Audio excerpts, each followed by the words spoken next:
Welcome back to Inside Workforce Development. I'm Melinda Kelsey.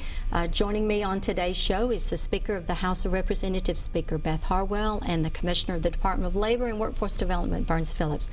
Thank you again for being on our show. One of the things that we hear a lot about right now is there's probably over 900,000 Tennesseans or close to without high school equivalency or their diploma.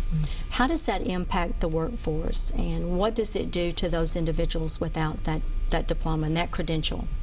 Well, obviously, it's not a good thing, and we're doing all we can at the state level to encourage these folks to come back. We're providing a lot of assistance in mentoring them on how to navigate either receiving their high school diploma or going on to technical school. We're putting a great deal of effort there.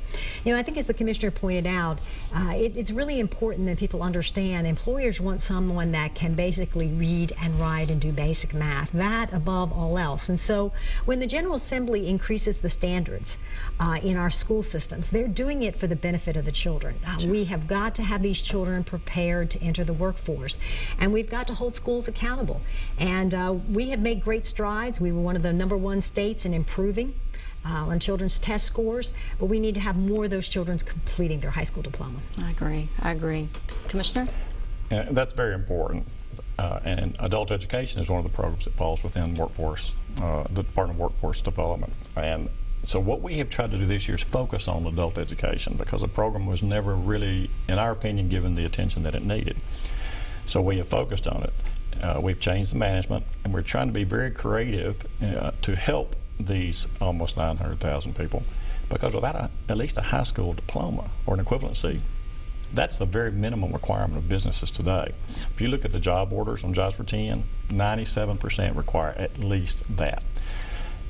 But more importantly, that adult education, the high school equivalency, is really the key to opportunity, key to the door of opportunity. Because if you don't have that, you can't even get a job, or at least a job that has a family-sustaining wage.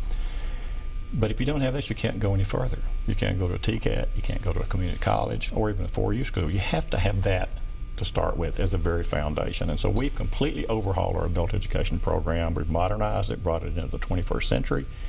We're trying to create it to be the template for the nation in terms of adult education. We've introduced everything from professional development to virtual classrooms to online classrooms to accountability to training for teachers. We're completely overhauling it, and other states are starting to notice.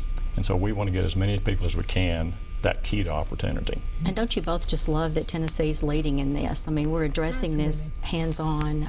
I think that's very important. I think as we continue to fill the positions, and you, as you go out and with the General Assembly, and as you, as the Commissioner, addressing the needs of the Tennessee businesses, and that's a sector, sometimes, as you both have stated, is left behind. So you know, I think the Commissioner pointed something out that's really important.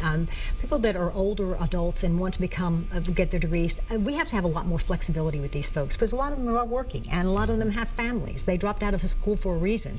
And so to hear a person in state government say, we want to be flexible, we want to do all we can to help you be successful, I think that's very encouraging. Yeah, I agree. I think it's exciting for where we are, the focus again on adult education. I think it's completely changed, as the Commissioner has stated, and we're looking forward to seeing the fruits of the labor in Tennessee and being recognized nationally, I think. So with that, we're going to take a break, and we will be right back after this message.